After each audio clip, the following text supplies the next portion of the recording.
40, se los voy a leer en la versión Dios habla hoy. Ya Salmo 40 quiere decir que llevamos más de 40 semanas reunidos aquí para gloria y honra del Señor. Más de 40 mensajes que nos han compartido, más de 40 mensajes que tenemos que poner en obra en nuestras vidas. Pues gloria a Dios por que sean muchísimos más. Dice el Salmo 40 en la versión Dios habla hoy: Dios es mi libertador, himno de David. Toda mi esperanza la tengo puesta en Dios, pues aceptó atender mis ruegos. Mi vida corría peligro y Él me libró de la muerte. Me puso sobre una roca y me puso en el lugar seguro. Me enseñó un nuevo himno para cantarle alabanzas. Muchos al ver esto se sintieron conmovidos y confiaron en mi Dios. Dios bendice a los que confían en Él, a los que rechazan a los orgullosos, a los que adoran dioses falsos. Mi Señor y Dios, me faltan palabras para contar los muchos planes y maravillas que has hecho en nuestro favor. Quisiera mencionarlos todos, pero me resulta imposible. Tú no pides sacrificios a cambio de tu perdón, tan solo nos pides obediencia. Por eso te he dicho, aquí me tienes, así me lo enseña la ley de Moisés. Dios mío, cumplir tu voluntad es mi más grande alegría. Tus enseñanzas las llevo muy dentro de mí. Dios mío, tú bien sabes que no he guardado silencio, siempre he dicho que eres justo a todo el mundo. Le he dicho que tú eres fiel y salvas. No lo he ocultado a tu pueblo, tu gran felicidad y Dios mío. No me dejes sin tus cuidados por tu gran fidelidad. Nunca dejes de protegerme. Son tantas mis maldades que no las puedo contar. Me dominan, me tienen acorralado. Ya no puedo ver, ya no me quedan fuerzas. Tengo más pecados que los pelos de la cabeza. Dios mío, líbrame por favor. Ven pronto en mi ayuda y confunde y avergüenza a todos los que quieren matarme. Haz que huyan derrotados todos los que desean mi mal. Derrota y avergüenza a los que se burlan de mí. Pero deja que se alegren los que en tu templo te adoran. Que digan siempre los que aman tu salvación: nuestro Dios es poderoso. Y a mí, Señor Dios, no me olvides, pues estoy indefenso. No te tardes, pues tú eres quien me ayudará, quien me ayuda, tú eres mi libertador. Amén. Amén. Hoy vamos a seguir viendo esa segunda parte sobre esas herejías, o como le pusimos el título al video, pues que no se hagan las cosas. Lo bueno no le digas malo, ni a lo malo le digas bueno. No hagas de las tinieblas luz. No podemos hacer de la luz tinieblas, como estamos haciendo muchas iglesias en todos los diferentes lugares. Entonces, a lo mejor el título llamó mucho la atención. Pues gloria a Dios, porque yo puse el título basado en Isaías. No hagan de las tinieblas, de las luz tinieblas. Entonces vamos hoy a seguir con ese tema, con esa hermosa enseñanza de la herejía, tomando una herejía que se está usando mucho en las iglesias de hoy en día, y que hay muchos hermanos en el Señor, yo digo hermanos, aunque puedan tener alguna equivocación, porque sé que creen que Jesucristo es el Señor y Salvador. Y todo aquel que cree que Jesucristo es el Señor y Salvador va a ser nuestro hermano.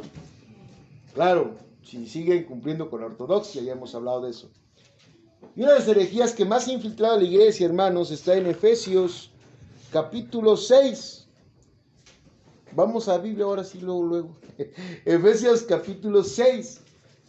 De ahí sacan una herejía peligrosísima en las congregaciones cristianas, porque entonces la gente cree que puede hacer las cosas por la fuerza propia del hombre, porque cree que nosotros tenemos una guerra que le han llamado guerra espiritual. Pero cuando hablamos de guerra espiritual, que sí hay una guerra, no se refiere a que usted está viendo a Dios peleando con Satanás, hermano, no. Satanás ya fue derrotado en la cruz del Calvario. Y nadie es más poderoso que nuestro Dios. Él no tiene que pelear con nadie.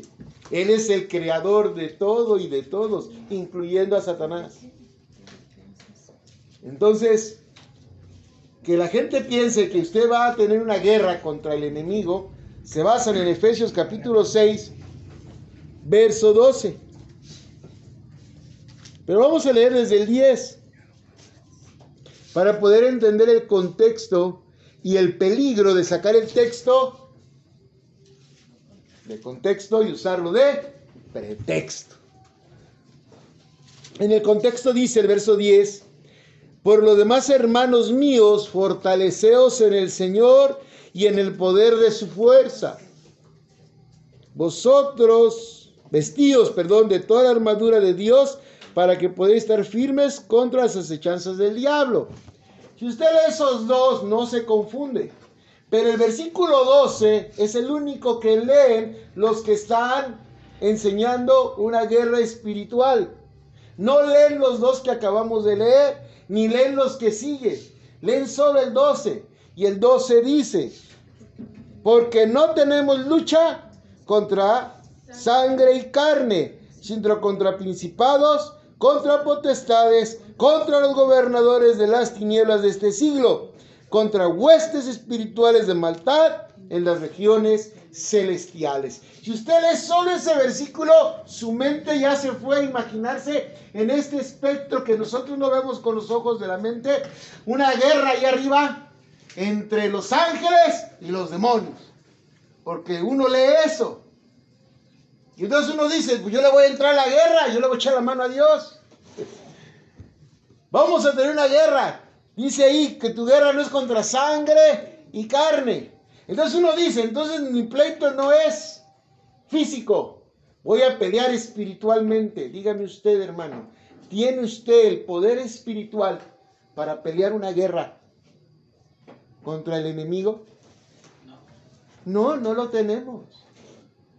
Si ni siquiera lo podemos ver, ¿cómo vamos a pelear algo? ¿Y por qué vas a pelear si él ya está? Por eso, estoy diciendo lo que dicen esas falsas enseñanzas.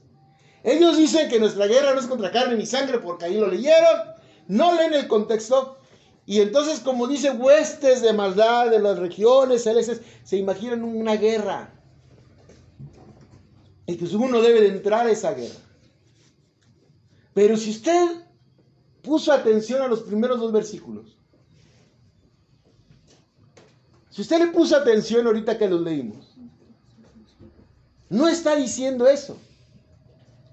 Vamos a volverlos a leer ahora con calma. 10. Por lo demás, hermanos, ¿qué es lo demás? Pues todo lo que se habló de que anduviéramos como hijos de luz. Si usted lee el capítulo 5 hacia adelante, hasta llegar a la armadura, habla de los hijos de luz. ¿Quiénes son los hijos de luz? Los que han creído en ¿quién? En Jesucristo. ¿Qué características tienen los hijos de luz? Pues que están en obediencia al Señor. Que son hacedores de la palabra, no solo oidores. Y puede leerlo, yo se lo dejo de tarea ese capítulo 5 y principio del 6. Por lo demás, hermanos, o sea, de eso, fortaleceos ¿en quién? ¿En quién? Entonces, ¿la guerra es nuestra? No. Fortaleceos en el Señor. Usted es hijo de luz. Quien tiene la derrota del enemigo es Jesús. Él ya lo derrotó. Por eso nosotros nos fortalecemos en Él. Porque su victoria es la que nos da a nosotros la garantía de la salvación. Todo nos lleva al Evangelio. La salvación por la obra redentora de Cristo. Y en el poder, ¿de qué? De su fuerza. ¿Es su fuerza entonces, hermano? ¿Usted puede pelear algo? No. Nos fortalecemos en esa promesa que Él dio en esa cruz del Calvario, en ese sacrificio por la salvación de nuestros pecados, por la redención. Él pagó el precio. Y esa fuerza, ahora usted la va a usar para derrotar las tentaciones y las cosas del enemigo. Porque si pelea con sus fuerzas, nunca lo logramos.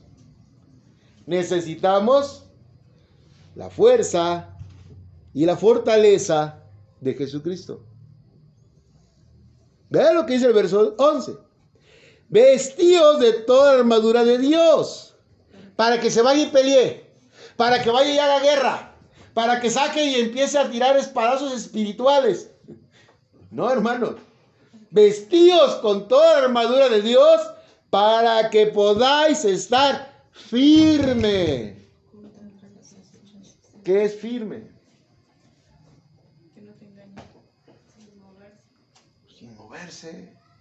Que los vientos de doctrina falsos, que las herejías falsas, que las acechanzas de las tentaciones no te muevan. Ahora sí le ponemos de ejemplo a los soldados que todo el mundo pone de ejemplo, ¿no?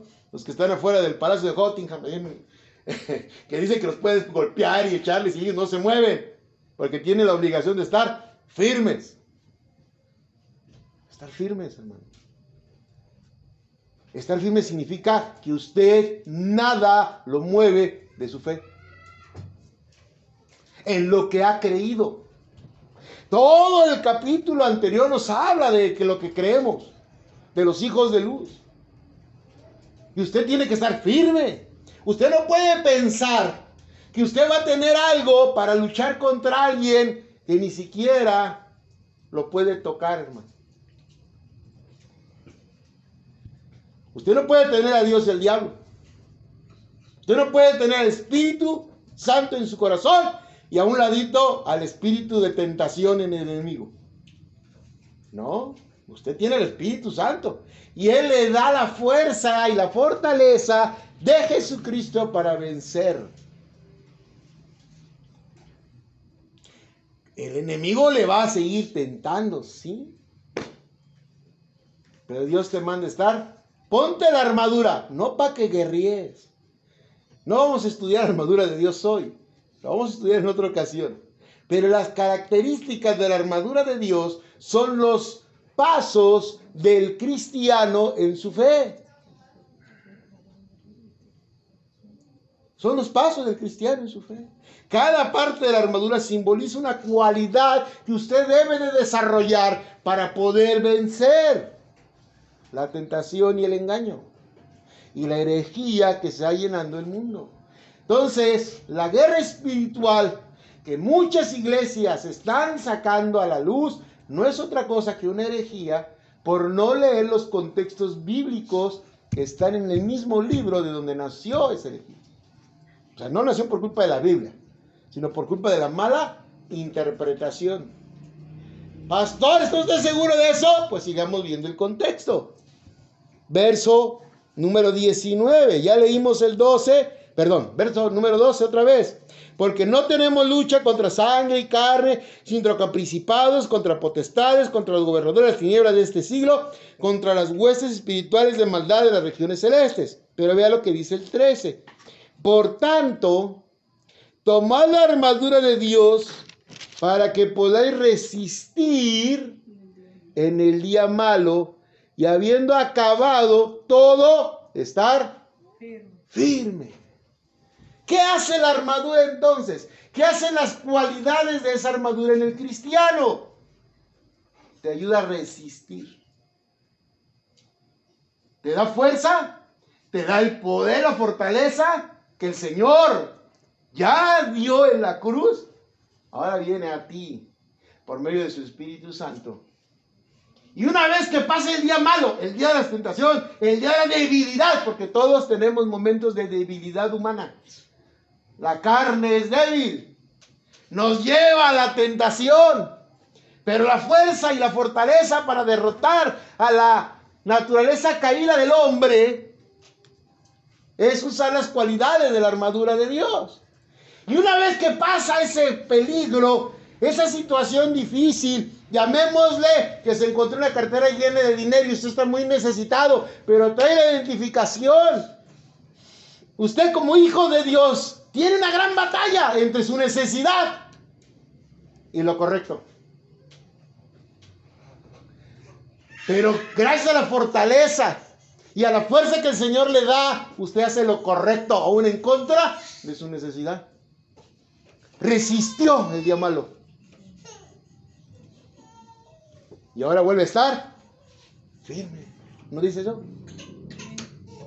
No está hablando de que usted tuvo una batalla con Satanás. No, Satanás, no me tientes. Quítate de aquí. No me voy a gastar el dinero. No, no dice eso. Usted tiene una batalla entre la carne y su espíritu. Y el espíritu que le está redarguyendo, tienes que entregarla. No es el diablito y el angelito aquí. Es uno contra uno mismo. Nuestra naturaleza caída que nos lleva al pecado contra el espíritu que nos redarguye la verdad de la palabra. Esa es nuestra batalla, hermano. Pero dice ahí que usted va a tener la resistencia en el día malo, y acabado ese día malo, acabado esa situación, cuando usted descansa y entrega la cartera, independientemente que si le dieron o no le dieron, que no, usted descansó, usted hizo lo que Dios le ha enseñado, en ese momento usted vuelve a estar firme. Verso 14. Estad pues firmes. ¿Cuántas veces nos ha hablado de firmeza? 3 veces ya. Y ahí sigue la armadura. Adelante de ese versículo, que después la vamos a estudiar con calma. Pero la herejía de la guerra espiritual, hay hermanos que dicen, porque yo lo he oído, es que todo se mueve con el espíritu. Bueno, entonces yo estoy peleando hoy con el espíritu de alcoholismo todavía. Hermano, pues entonces no tiene a Cristo. ¿Cómo que está peleando con el espíritu de alcoholismo? Hasta les pone nombre a los espíritus. Hermanos, solo hay 2 tipos de espíritus: el santo y los enemigos, los demonios. Que tú le quieras poner nombre, bueno, pues no es bíblico. Si no, la Biblia nos advertiría, ¿verdad? La Biblia nos advierte de las acechanzas de ¿quién? Del diablo. ¿No lo leímos? Independientemente a cuál de sus demonios use, el que tiene la estrategia es uno: Satanás. Pero usted no puede andar bautizando a los demonios pensando que son espíritus, y que usted tiene un espíritu dentro de usted. Si ha creído en Cristo, no puede estar dentro de usted, porque una vez que usted es sellado con el Espíritu Santo, no hay enemigo que se atreva a entrar a su vida, a menos que usted nunca haya sido sellado. Que se crea cristiano, pero no ha nacido de nuevo. Pero ¿cómo voy a decir yo como pastor semejante barbaridad y hacer que el mundo o el pueblo crea que puede pelear una guerra que ya está ganada por Cristo? Hay hasta alabanzas que lo dicen: arrebato esto y arrebato aquello. ¿Que usted qué le puede arrebatar a quién? Cuando Job perdió todo, no fue y le gritó a Satanás: te arrebato mi familia, te arrebato mis riquezas. No, ¿qué hizo él? Dios, Jehová quitó. Sea el nombre de Jehová bendito. ¿Qué hizo él? Oró, dio gracias. Sí le dolió, se humilló, pero tenía la conciencia que nada era de él, ni los hijos, ni el dinero, ni la casa, ni su propia salud. Todo es del Señor. Él lo entendía. Y hoy en día, ¿qué nos pasa a los cristianos? Nos duele un piecito y: ay, Señor, ¿por qué a mí? ¿Por qué? Seguro no me quieres. O no falta el hermano que dice: seguro hizo algo mal y el Señor lo castigó. Hay tanto en esa herejía tan peligrosa que daña al pueblo de Dios. Todo es de Él. Y hay cosas que Él permite con un propósito, y necesitamos buscar el propósito por lo cual estás así. No pelearte en una guerra que ya fue ganada. Nuestra guerra es interna. nuestra naturaleza caída contra la llenura del Espíritu Santo. Si usted es lleno del Espíritu Santo, no tiene dudas, no tiene temores, no tiene miedos. Todo lo que pase sabe que Dios tiene el control. Y lo único que tiene que hacer es clamar al Señor. Señor, dame fuerza, dame fortaleza y ayúdame para comprender el porqué de lo que estoy viviendo. Porque tú tienes un plan que yo no conozco. ¿Quién puede entender la mente de Dios? Nosotros no. Pero sí podemos clamar para que nos enseñe. Estos versículos, hermanos, tan claros, pero la gente solo lee el 12. Y ahí se encierra. Y nace toda una doctrina que va en contra de la palabra de nuestro Dios. Que no le podemos llamar ni doctrina, pues. ¿Por qué es importante entender eso, hermanos? Porque cuando uno comprende que Dios tiene control de todo, ni a veces ni siervos somos. Apenas empezamos a hacerlo. Él a todos nos llama a servirle. Pero ¿cuántos realmente respondemos a ese llamado? Vamos a Lucas para que entendamos lo que es el ser siervo. Lucas 17:10.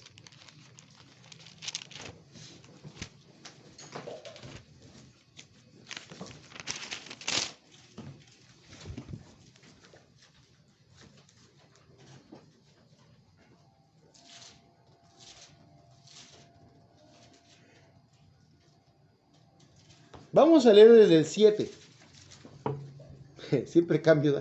Lucas 17:7. Póngale un ladito. 7-10. ¿Ya ve qué fácil? Ahí le pone una, o póngale una comita. Y ya. Lucas 17:7.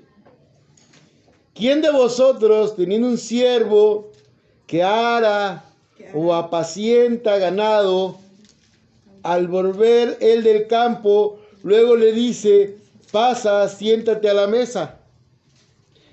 Está hablando de una persona que tiene dinero y pone a un siervo. Aquí me molesta mucho las traducciones, porque la palabra también puede ser esclavo. Y es más correcto decir esclavo que siervo. Pero como a la gente no nos gusta hablar de la esclavitud y que la gente hoy en día nadie quiere ser esclavo, pero era la palabra correcta ahí, el esclavo. En aquella época el siervo era el esclavo y no tenía derecho a nada. Por eso Jesús usa este ejemplo. Lo voy a leer de nuevo. ¿Quién de vosotros, teniendo un esclavo que ara, o sea, los que trabajan la tierra, o apacienta ganado, él al volver del campo luego le dice, pasa, siéntate a la mesa? ¿Usted cree que un terrateniente, un hombre rico, cuando ve que su esclavo terminó de arar todo, cuánto trabajo era en esa época que no había tractores? ¿Cómo llegaba la persona súper sudada, ¿no? Súper sucia. ¿A poco el patrón le decía, pásate, que ya te estás cansado, siéntate, vamos a comer? ¿Hacían eso con los esclavos? Nunca, nunca. Verso 8. No le dice más bien, fíjese, viene cansado, viene enfadado, y el patrón todavía cuando lo ve entrar le dice, prepárame la cena, cíñete y sírveme hasta que haya comido y bebido, y después de esto come y bebe tú. ¿Cómo vendrá de hambriento el hombre? Y todavía se tiene que aguantar su hambre y su sed para primero servirle al patrón, al amo. ¿Sí está entendiendo el mensaje? Verso 9. ¿Acaso da gracias al siervo porque hizo lo que se había mandado? No. Ya después de que le sirve y le da de la bebida y le pone y acaba, ya retírate ahora sí. No le dice, ay, gracias, qué amable. No, ya retírate. Ya vete tú a hacer lo tuyo. Así eran. Y todavía así hay muchos. No ha cambiado. Hay patrones todavía por ahí así. Todavía los hay. No cristianos, pues, hoy. Eso digo. Verso 10, que es el que me interesa. Pero teníamos que entender el contexto. Asimismo, fíjese bien, así también vosotros, cuando hayáis hecho todo lo que os ha sido ordenado, decid, siervo inútiles somos, pues lo que debíamos de hacer, hicimos. ¿Quién puede llegar delante de Dios y decirle, Señor, todo lo que tú me ordenaste en tu palabra, yo lo cumplí? Nadie. Ni la gran comisión hemos hecho. No llegamos ni a siervo inútil. ¿Se dio cuenta? El siervo que hace todo lo que el patrón le dice, llega a siervo inútil. Porque el patrón espera más de él. Que él haga más de lo que él espera. Dios nos dice a nosotros, no te sientas superior, no te creas lo que no eres. Por eso nacen las herejías, porque el hombre empieza a pensar que por sí mismo puede hacer las cosas. Podemos sanar, podemos pelear con Satanás y luego reprendo. ¿Tú quién eres para reprender a quién? El que tiene el poder y la gloria se llama Jesucristo. Los seres humanos no llegamos ni a siervo inútil. Porque nunca hacemos todo lo que Él nos dice que debemos hacer. El único que cumplió toda la ley fue Jesucristo. Pero aún más allá de la ley. Porque se sacrificó por nosotros. Él dio lo que muchos de nosotros no somos capaces de dar. A cambio de nada. Bueno, de nada para nosotros, porque para Él es la salvación de un pueblo, de una ciudad. La salvación de todos aquellos que creen. Hermanos, ¿de qué se vanagloria el hombre? ¿De qué se vanagloria? Por eso hay herejías. Porque creemos que podemos hacer cosas. Cuando el hombre entienda que depende total y completamente del Señor, va a cambiar su vida. Cuando el hombre comprende que las guerras y las luchas son contra ti mismo y tu carne y tu naturaleza caída, es cuando vas a empezar a crecer. Porque vas a empezar de dejar de poner pretextos. Confiamos y decimos, no, hermano. Yo he oído gente que se justifica, es que el demonio me tentó y yo por eso pequé. No, usted decidió hacerlo. La tentación llega, pero quien la toma es el que peca.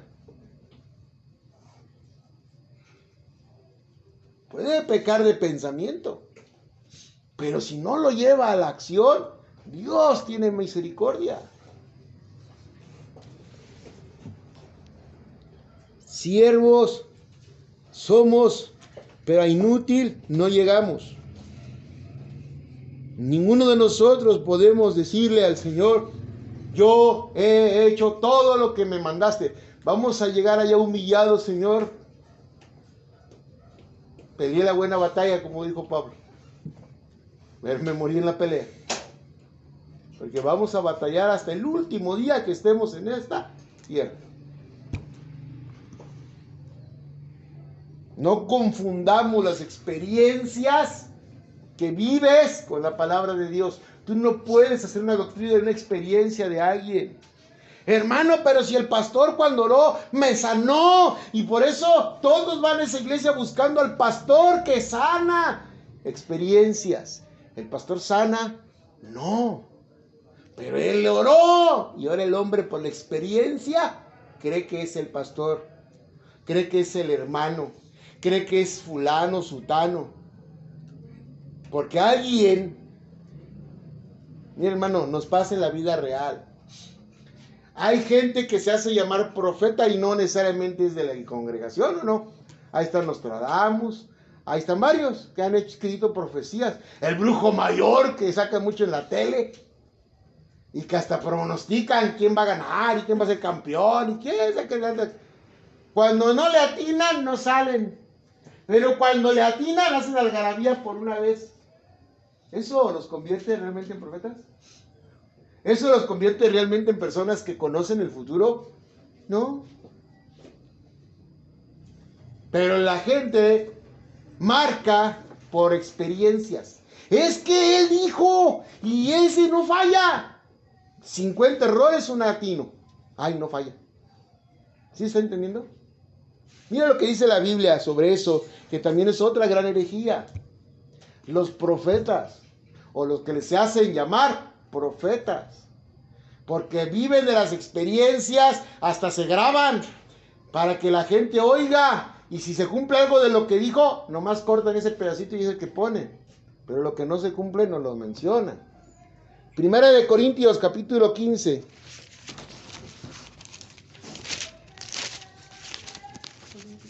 Primera de Corintios, capítulo 15. Fíjate cómo Dios le dice a esta congregación de Corintio.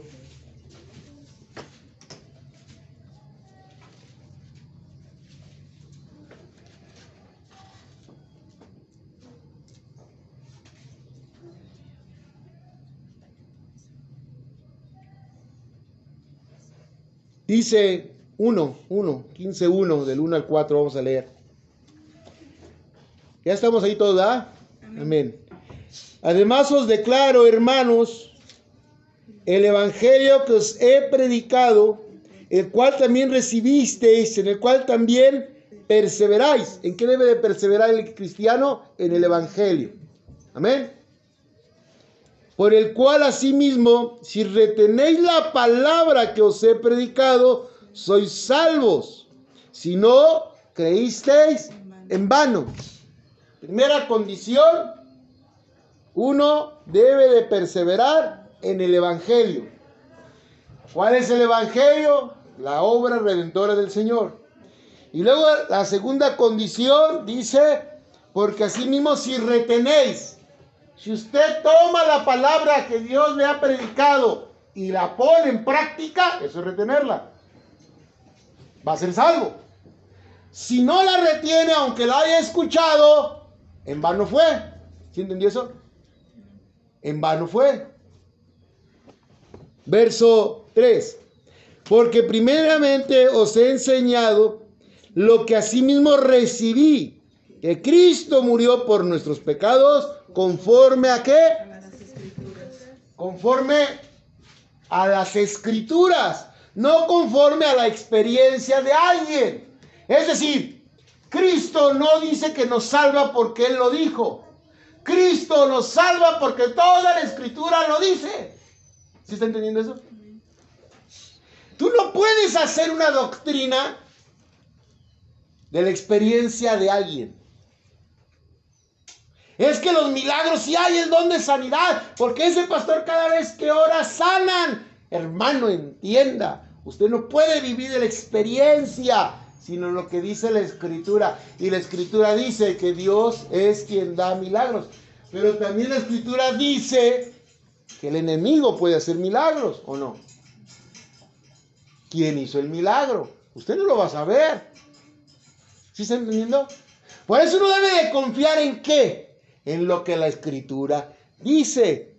La escritura dice, porque Él murió por nuestros pecados, por eso somos salvos. Él pagó el precio. No lo dice Cristo, lo dice toda la palabra. Claro, el Señor lo mencionó, pero lo que yo estoy tratando de proyectarle es que de Cristo se pronosticó, se profetizó desde todo el Antiguo Testamento, ¿sí o no? En Él se cumplieron más de 100 profecías. En Él, mostrándonos que la Biblia es veraz y que a lo que usted debe de creerle es a la palabra de Dios. Las experiencias personales pueden ser bonitas, pueden verse bien, pero no son la palabra de Dios. Por eso es tan peligrosos los falsos profetas. Esos que te dicen, Dios me dijo, y no cita la Biblia, no está hablando Dios. ¿Qué está hablando el hombre? El engaño. Y se lo dice a alguien que lo vivió, ya saben mi historia. Y Dios me cambió. Es peligrosísimo, porque ahora tenemos dentro de las congregaciones demonios disfrazados en profetas. Ahí sí, por el ego del hombre. ¿Quién permite eso? El hombre. Y como no nace de nuevo porque no le ha creído a la escritura, sino a la experiencia, es que yo hablo lenguas. La experiencia me lo dice. Pero ¿qué dice la Biblia? La Biblia dice que si no hay intérprete, calles en la iglesia, porque no se calla, porque yo lo vivo y Dios me obliga a que hable. No es Dios, porque Dios no se contradice en su palabra. ¿Sí está entendiendo? Si la palabra dice que el que no tiene intérprete se calle en la iglesia, tú debes de obedecer la palabra. Si no lo haces, no es Dios que te está incitando a hablar. ¿Quién es? Cuidado. También el enemigo habla lenguas. Y yo creo que hasta más espectaculares que las que hacen aquí los garabatos, algunos de nuestros hermanos. Si tú no entiendes que la palabra lengua en el griego es glosa, y glosa también se traduce como idioma, entonces tú estás cerrado en tu mente de hacer lo que tú quieres y no lo que Dios ha dicho. Es lo que está diciendo ahí. Nosotros vivimos conforme a la Escritura, verso 4, y que fue sepultado y que resucitó al tercer día, conforme a las Escrituras. Todo es conforme a la Escritura.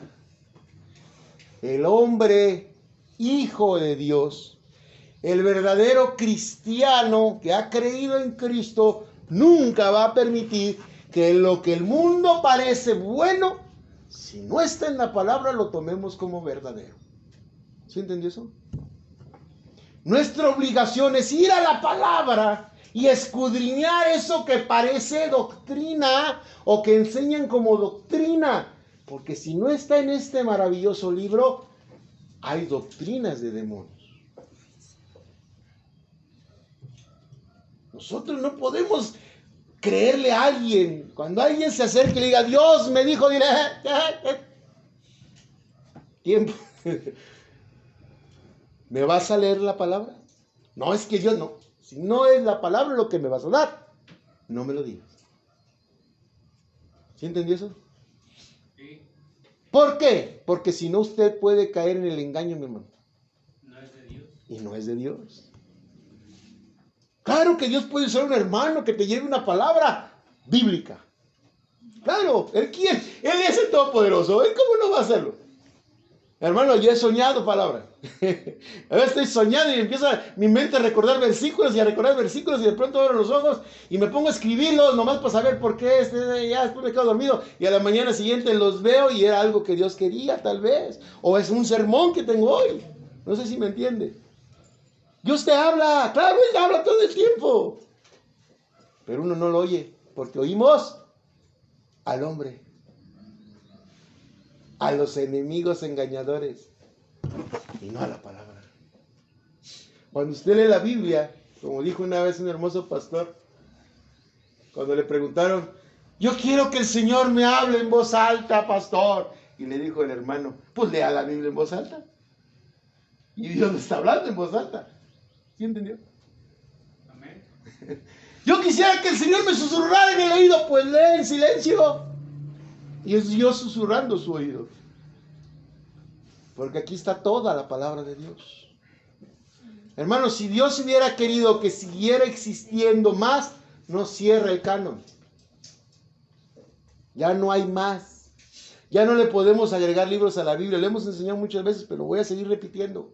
Ya no hay profetas, porque si no tendríamos que seguir agregándole libros.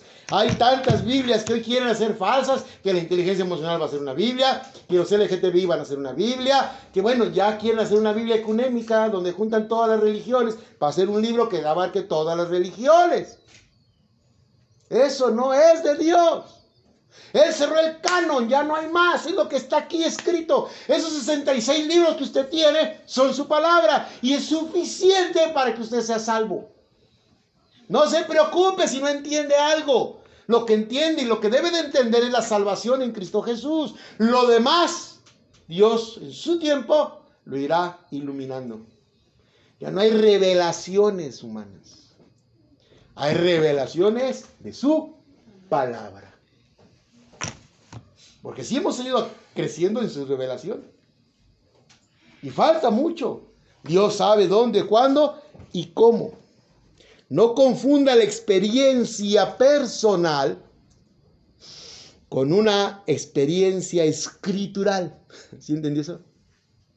Cuando yo veo una palabra del Señor cumplida en mi vida, le doy toda la gloria. Cuando Él promete estar contigo todos los días del mundo, todos los días hasta que venga el fin del mundo, y uno ve que en tu peor necesidad, en la cuestión más dura, sientes el alivio del Señor. Y uno dice, gracias, Señor, por cumplir tu promesa. Cuando uno no tiene, o a veces un pan en la mesa, y de pronto alguien llega y te trae una vianda, y tú recuerdas esa cita que dice, joven fui y envejecido, y no he visto justo desamparado, uno dice, gracias, Señor, porque cumples tu palabra. Amén. Ese es el verdadero cristiano, que recuerda la palabra para ver las promesas de Dios en tu vida. Hay muchas, hermanos, que usted está viviendo, pero si no lee la palabra no la conoce, y por lo tanto no le da la gloria, y por lo tanto cree más en lo que dice alguien que habla bonito, y no a lo que dice el Señor. Hay tantas cosas que el Señor nos ha dado de su palabra, y que las vives día con día. Cuando usted abre los ojos cada mañana, se cumple la palabra que dice que nuevas son sus misericordias cada día. Amén. En cuanto usted abre los ojos, es la misericordia de Dios en su vida. Se cumple la palabra. Viva la palabra. No las experiencias humanas. Hermoso es que los hermanos nos unamos, oremos, nos juntemos, nos consolemos, nos exhortemos. Pero todo basado en su palabra. Podemos platicar otras cosas, hermanos, amén. Somos sociales. Pero cuando se trata de algo que tiene que ver con el Señor, tenemos que ir a su palabra. Usted puede darle un consejo a una persona que no es cristiana, que tiene problemas en su matrimonio. ¿Cuál es el mejor consejo que le puede dar? Busca a Cristo, ¿o no? Usted va a dar un consejo por su experiencia personal. ¿Cuál es la mejor experiencia de la vida del cristiano? Pues conocer a Cristo. ¿Qué mejor mensaje le puede dar a una persona que la ve con problemas? Busque a Cristo. Él me cambió y puede cambiarte a ti. Ese es el mejor consejo. No, pues es que yo creo, yo pienso. No, hermano, busque al Señor. Podemos dar consejos económicos, de negocios, de algún trabajo, sí. Pero siempre diciendo, pues no se te olvide dar gracias y pedir al Señor sabiduría. Porque si tú lo quieres hacer con tus fuerzas, no vas a poder. Las experiencias personales destruyen la verdadera enseñanza. Y todo se tiene que basar en la Escritura. ¿Y saben cuál es el mejor ejemplo de esto? Jesucristo. Vamos a Lucas para que vea las maravillas que hace Jesucristo. No, cuando leemos los evangelios, ponga atención. Cristo va a hablar. Lucas 24. Ya lo han leído yo creo varias veces, pero vamos a leerlo con lupa. En Lucas 24 usted encuentra la resurrección del Señor.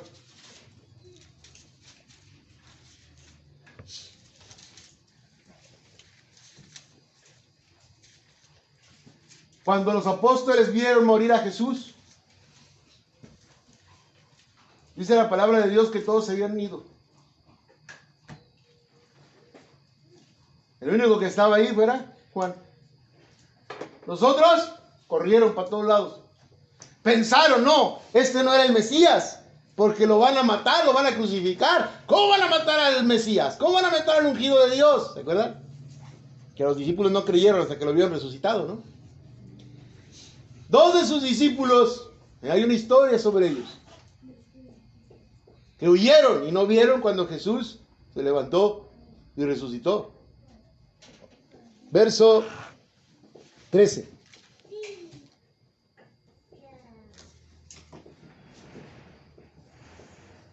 He aquí dos de ellos iban el mismo día a una aldea llamada Emaús, que estaba a 70 estadios de Jerusalén, a una distancia considerable. Iban hablando entre sí todas aquellas cosas que habían acontecido. Voy a creer, mira, pues el que creíamos que era el Mesías, lo mataron. ¿Cómo Dios va a permitir que maten a su ungido? Porque ellos buscaban un ungido libertador que llegara y lo sacara de la esclavitud de Roma. Verso 15. Sucedió que mientras hablaban y discutían entre sí, Jesús mismo se acercó y caminaba con ellos. Ya resucitado el Señor. Y les dijo: ¿qué pláticas son estas que tenéis entre vosotros mientras camináis? ¿Y por qué estáis tristes?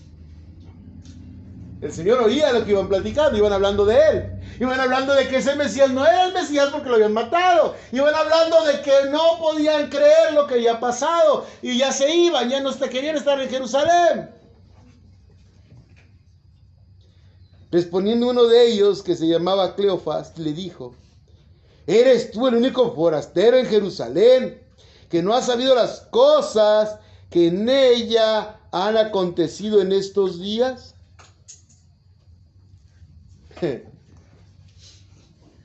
No reconocieron al maestro. Sus ojos estaban nublados porque habían dudado de él. ¿Sabe por qué la gente no encuentra a Cristo? Porque no le cree. Por eso inventan herejías. Porque no le creen a Él. No le creen a su palabra. Quieren algo más. Estas personas, el que el maestro les dice, porque estoy triste, y ellos le dicen: tú eres el único que no sabe. Yo creo que era el único que sabía todo. A él se lo habían hecho. Pero ellos no lo entendían, no lo podían ver. Entonces él les dijo: ¿qué cosas? Y ellos dijeron: de Jesús Nazareno, que fue varón profeta, poderoso en obra y en palabra delante de Dios y de todo el pueblo. Fíjese el dolor que traían. Y que le entregaron los principales sacerdotes y nuestros gobernantes a sentencia de muerte y le crucificaron. Vea el verso 21 y ponga mucha atención.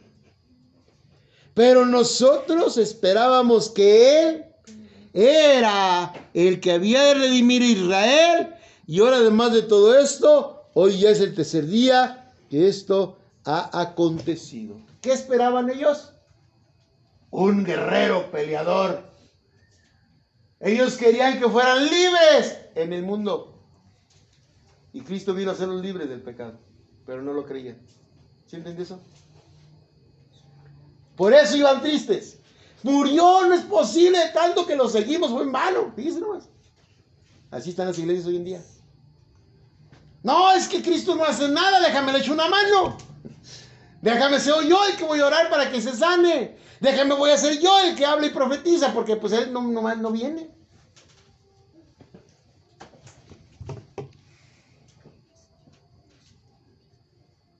Y luego sigue diciendo: aunque también nos han asombrado unas mujeres de entre nosotros, los que antes del día fueron al sepulcro, y como no hallaron su cuerpo, vinieron diciendo que también habían visto visión de ángeles, quienes dijeron que Él vive. Y fueron algunos de los nuestros al sepulcro y hallaron así como las mujeres habían dicho, pero a Él no le vieron. Ellos habían oído que Cristo había resucitado, pero no lo creyeron. Porque la gente no se salva. porque prefieren las cosas que pueden ver y no lo que la fe nos dice por su palabra. ¿Sí entendió eso? La gente está ávida de ver milagros, de ver lenguas, de ver sanidades, de ver hermanos que bailan, danzan, brincan, zapatean, pero no buscan la palabra de Dios. La gente está ávida de ver con los ojos y no con la fe. Por eso Jesús les dice lo que les va a decir. Ellos oyeron que había resucitado y en lugar de regresarse, ¿qué hicieron? No, mentirosas. Son mujeres. Y a las mujeres en esa época no se les creía nada. Prefirieron irse. Pero lo que dice Jesús te debe de poner a reflexionar. ¿Quieres evitar las herejías? Vea lo que dice Jesucristo. Es muy importante el verso 25. Oh insensatos y tardos de corazón para creer todo lo que los profetas. ¿Cuál era el error de esos discípulos? Tardos de corazón. No estás creyendo. Tú quieres verlo con tus ojos. Y se te olvidó todos los que los profetas hablaron de él. Tú debiste de haber escudriñado la Escritura y ver que eso que le pasó a Jesucristo era necesario para la salvación de nuestros pecados. ¿No lo dice en el siervo sufriente en Isaías? Búsquelo, se lo dejo de tarea. Ahí está pronosticado todo lo que Cristo padeció. Búsquelo. No le voy a decir dónde, quiero que busque. Jesucristo les dice tardos, insensatos, porque estuvieron conmigo, escucharon la doctrina verdadera de viva voz del Dios mismo y no le creyeron. Hoy tiene su palabra, hermano, en sus manos. Y no le cree mucha gente. Quieren experiencias personales, quieren milagros, quieren guerras. Y la palabra está aquí, diciéndote quién es Él. Verso 26 les deja muy claro en forma de pregunta. ¿No era necesario que Cristo padeciera estas cosas y que entrara en su gloria?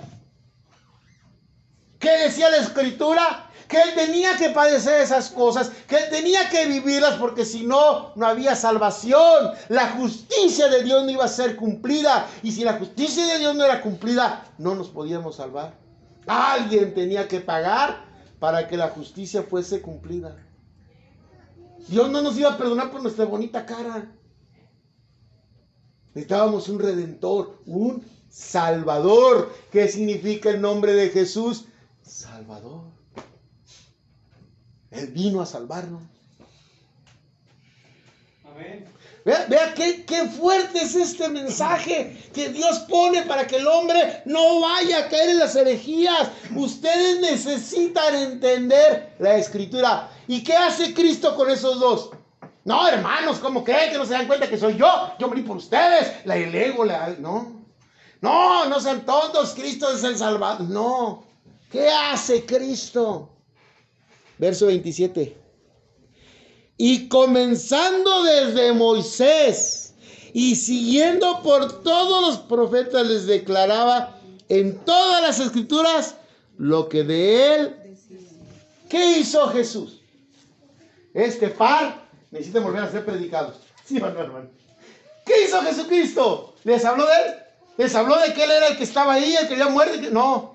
Agarró la palabra y desde Moisés les enseñó lo que estos ignoraban por falta de fe, por no creer. Y les demostró con la Escritura que todo eso tenía que pasar para que pudiera ver la verdadera salvación. No la salvación física de un pueblo, la salvación para una vida eterna. Usó la Escritura. No les enseñó cosas físicas. Cosas que no vieron mis milagros, que no vieron cuando el ciego vio, que no vieron cuando el cojo se levantó. No habló de eso. ¿O sí? Leyó desde Moisés. ¿Empezó desde dónde? Desde la ley. ¿Dónde empiezan los libros de Moisés? Desde Génesis. Y pasó a través de ellos, pasó por los profetas, hasta llegar a la época en la que estaban viviendo. Hermano, el cristiano no necesita ver. Igual que estos apóstoles, estamos hoy en día muchos. No, es que él no viene. Pues mientras me porto medio mal, que acabo en una de esas, me arrepiento y me salvo. No, pues es que el pastor dice que yo puedo, que nomás tengo que arrepentirme, pues lo hago. Hay pastores que andan permitiendo. A mí me gusta, me preguntan mucho luego algunos hermanos por ahí de otras congregaciones que me encuentro en la calle cuando ando trabajando. Pastor, ¿verdad que el cristiano no tiene prohibido el vino? Yo creo que han de ser borrachitos o fueron por... Y le digo, no, el Señor no prohíbe, pero nosotros por testimonio no debemos de tomar. ¿Por qué? Bueno, pues hay que leer la Biblia. ¿Y le citas la Biblia o no? Como cuando hablamos del diezmo, ¿no? Ay, va a pasar que el diezmo no es obligatorio. No, ves vieja, te dije. No, pero la ofrenda sí. Y a veces la ofrenda puede ser mayor que el diezmo. Y ahí sí como que ya no les gustó. No sé si me estoy entendiendo. El ser humano busca líneas falsas para salirse del evangelio. Pero justificándose con el mismo evangelio. ¿Sí me entendió? Sacan el texto de contexto y lo usan de pretexto. Usan palabras, usan formas. Como aquel que también dijo un día que pues que no podía tener más mujeres y Salomón tuvo 1000. Yo con 2 o 3. Pero no leyeron lo que le pasó a Salomón, ¿verdad? O sea, el hombre quiere justificar el pecado, hermano. Por eso hacen herejías. Cuando dice la Biblia que el maestro de maestros, nuestro Señor, empezó desde Moisés hasta el último día, hasta el último profeta, para que entendieran la salvación. ¿Qué debemos de buscar los cristianos? La palabra. ¿Qué ocurre cuando una iglesia deja la escritura para seguir las emociones, para seguir lo que la gente puede ver? Una iglesia que dice que tiene campañas de milagros, claro que se va a llenar, hermano. ¿Quién no necesita un milagro? Si aquí ponemos afuera un letrero, milagros sábados y domingos, híjole, no, hombre. Vamos a tener aquí lleno. No vamos a caber de aquí hasta allá, hasta el otro lado del jardín. Y le ponemos horario, para que de una vez, de 2 a 4, porque eso, después de las 4 ya el Señor no hace milagros. Oiga, parecemos adivinos. ¿Cómo se llaman esos que hacen limpias? Eso parecemos los cristianos. Limpias de 2 a 4. No te aquí se hacen amarres. Hermanos, ya estamos así. Qué triste se oye. Campañas de sanidad, campañas de esto, campañas de aquello. ¿Y el Señor? ¿Y la predicación? ¿Y el evangelio? ¿Eso cuándo? Yo he visto gente que va a esas iglesias que por milagros y están así. A ver a qué hora empiezan a orar estos cuates.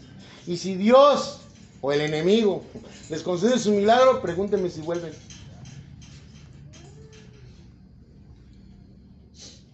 Cuidado, cuidado. Nosotros no estamos por vista. La iglesia que se aleja del evangelio, ya dijimos que se convierte en secta.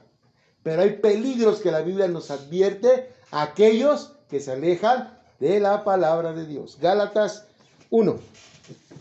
Vamos a leer 4 o 5 ejemplitos de eso. Gálatas 1.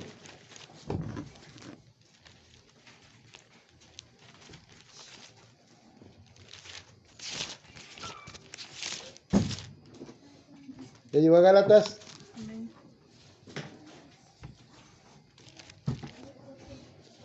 Vamos a leer el verso 6. Miren lo que le pasó a la iglesia de Galacia. En Gálatas. 1:6. Vamos a ver el 6 hasta el... Bueno, vamos a ver hasta el 10. Dice: estoy maravillado. Está siendo sarcástico Pablo, por si no han entendido ahí. Estoy maravillado de que tan pronto os hayáis alejado del que os llamó por la gracia de Cristo para seguir un evangelio. ¿Qué le pasó a la iglesia de Gálatas? Se alejó del evangelio verdadero para seguir un evangelio diferente. ¿Cómo diferente? Pues que usaban la palabra, pero la sacaban del contexto para usarla de pretexto. Vea lo que dice el verso 7. No que haya otro. ¿Cuántos evangelios hay? Uno. Pero las iglesias parece que cada quien tiene el suyo. No que haya otro, sino que hay algunos que os perturban y quieren pervertir. Ese es el peligro. El evangelio de Cristo. ¿Qué es pervertir? Es decir, cosas que no son, pero que parece que son. Eso es pervertir. Eso es como cuando te dicen, no quiero poner ejemplos que no voy a ofender a alguien, pero el pervertir el evangelio es cuando hacemos herejías como la de la guerra espiritual. No quiero volver a otros. Eso es pervertir el evangelio. Lees el verso 12 y haces toda una doctrina y toda una predicación de ese versículo sobre la guerra entre nosotros y Satanás. Y se la pasan reprendiendo todo. Y a todo le ponen nombre. Perviertes el evangelio. Pero el 8 nos deja muy claro. Más si aún nosotros, fíjese bien, Pablo les enseñó la palabra.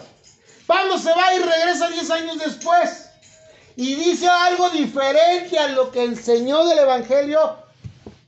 Mas si nosotros o un ángel del cielo os anunciara otro evangelio diferente del que os hemos anunciado, sea maldito.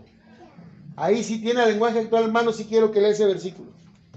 Verso 1.7 de Gálatas. Digo, 1.8. Porque quiero que vean muy claro eso en el lenguaje actual. 1.8. Gálatas 1.8. Hey.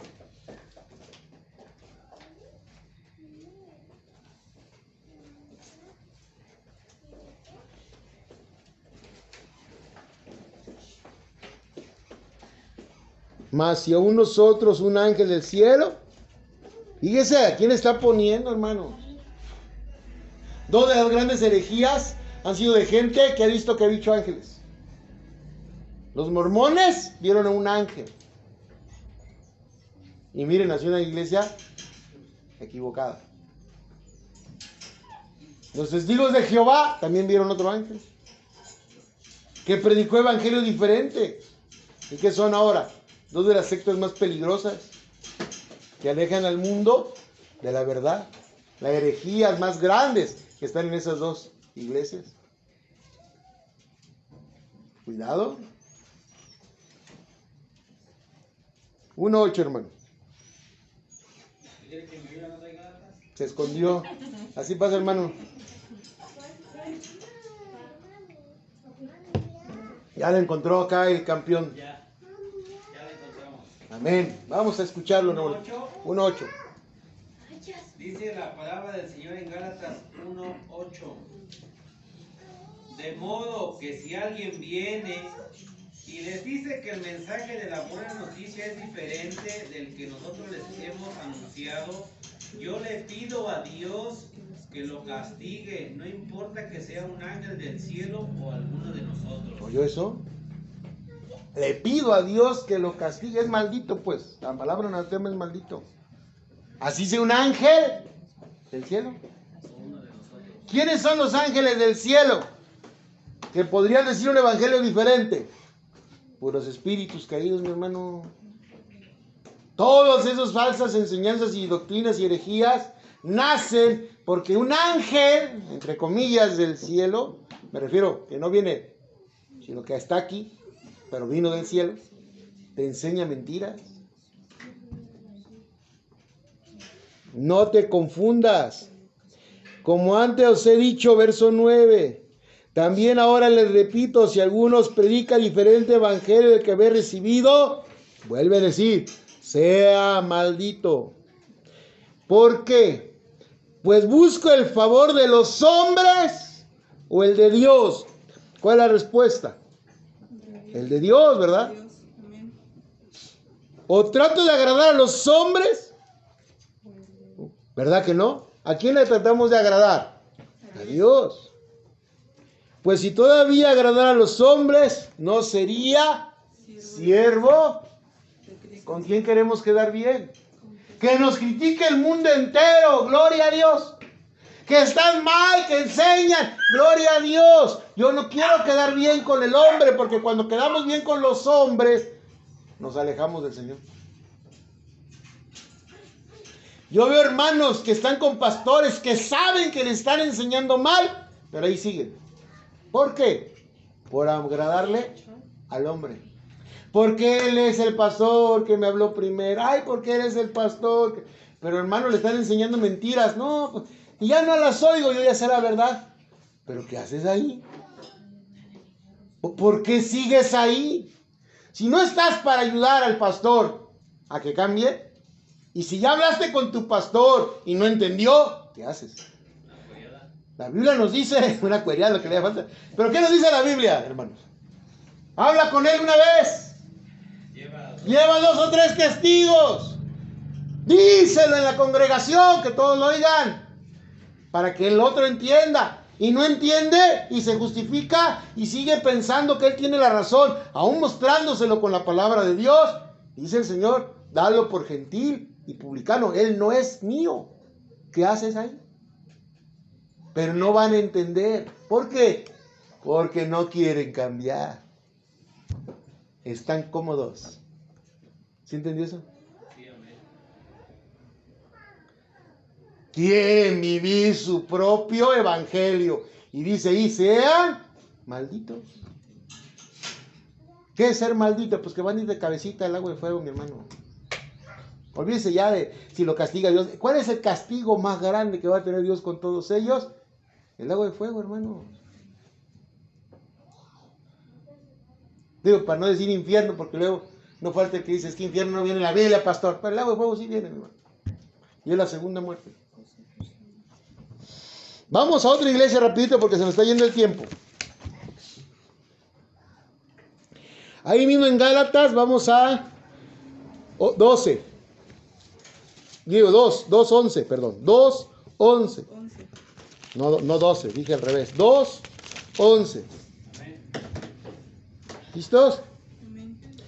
Mira, hermano, cuando uno sabe que alguien está mal en el evangelio y es hermano en Cristo y se supone que le queremos y le amamos, debemos de ayudarlo a cambiar, confrontándolo con la palabra. Y Pablo nos pone un gran ejemplo aquí en Gálatas. Vea lo que dice el Señor. Por eso es tan importante que nosotros luchemos contra la herejía, no con pleitos o gritos o sombrerazos, con la palabra, mi hermano. Si ellos no la quieren escuchar, bueno, eso ya es otra cosa.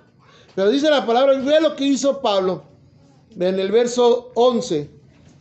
Pero cuando Pedro vino a Antioquía, le resistí cara a cara. ¿Qué es cara a cara? De frente. ¿Por qué? Porque era de condenar. Lo que estaba haciendo Pedro era en contra del evangelio de Jesucristo. ¿Y qué estaba haciendo Pedro, pastor? Porque la pregunta es ahí, ¿no? Verso 12.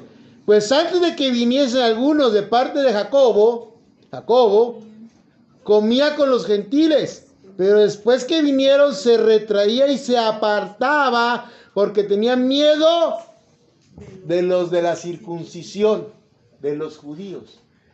¿Sabe qué es lo interesante aquí? Pedro comía con los gentiles porque entendió que Cristo nos salvó a todos y que la salvación era tanto para gentiles como para judíos. Pedro lo entendió. ¿Sabe dónde lo entendió, verdad? En la visión que tuvo del manto, ¿se acuerdan? Cuando Dios le manda el manto con animales inmundos. Y Pedro vio con sus propios ojos cuando el Espíritu Santo tomó a esos gentiles. Y él peleó en el concilio para que los gentiles también pudieran ser aceptados. Pero cuando vio a los hermanos judíos que venían, no quiso juntarse con ellos, violando el principio de que Dios no hace excepción de personas. ¿Sí entendió eso? ¿Para quedar bien con quién? Con los de la circuncisión. Los que había mandado Jacobo, el hermano de Jesús. Vean lo que dice, es interesantísimo.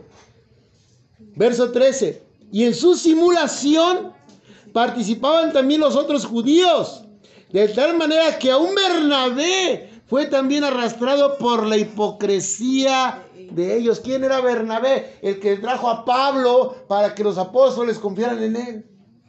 Bernabé entendía el evangelio, entendía la salvación de Cristo, y cuando vio que Pedro se separaba, siguió el mal ejemplo. Por eso es tan peligrosa la herejía o la falsa enseñanza, porque hacemos que otros pequen con nosotros. Pero vean lo que hace Pablo, que es nuestro trabajo, hermano. Pero cuando vi que no andaban rectamente, conforme a la verdad, ¿de qué? Del evangelio, de la palabra, de lo que Cristo vino a enseñar. Dije a Pedro, ¿delante de quién? De todos. Ya era necesario exponerlo delante de todos. Ya había hablado con él, no había entendido. Ya había llevado a usted, no había entendido. Le dijo a Pedro delante de todos: si tú, siendo judío, vives como los gentiles y no como judío, ¿por qué obligas a los gentiles a judaizar? ¿Oyó eso? ¿Qué hizo Pablo? Confrontó el pecado. Confrontó la herejía con la escritura. Hermanos, el peligro de las herejías es que podemos ayudar a condenar al pueblo de Dios en lugar de salvarlo. Podemos condenar a nuestros hermanos en lugar de ayudarlos a la salvación. Por eso nosotros tenemos que vivir totalmente apegados a ese evangelio. La doctrina siempre está bajo asedio.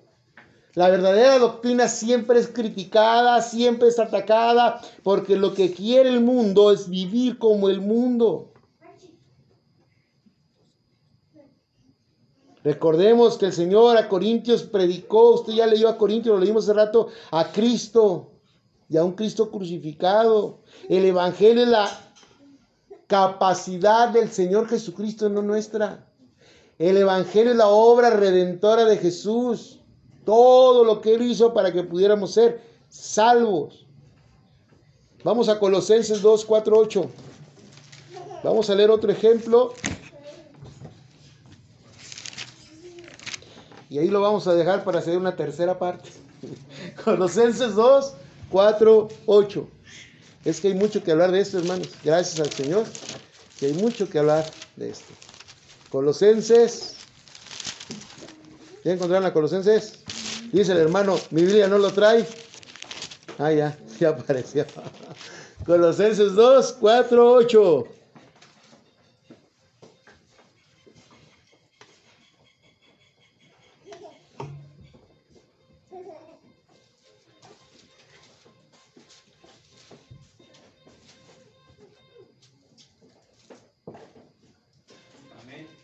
Dice, verso 4, y esto digo para que nadie os engañe con palabras persuasivas, porque aunque estoy ausente en cuerpo, no obstante en espíritu estoy con vosotros, gozándome y mirando vuestro buen orden y la firmeza de vuestra fe. ¿En quién?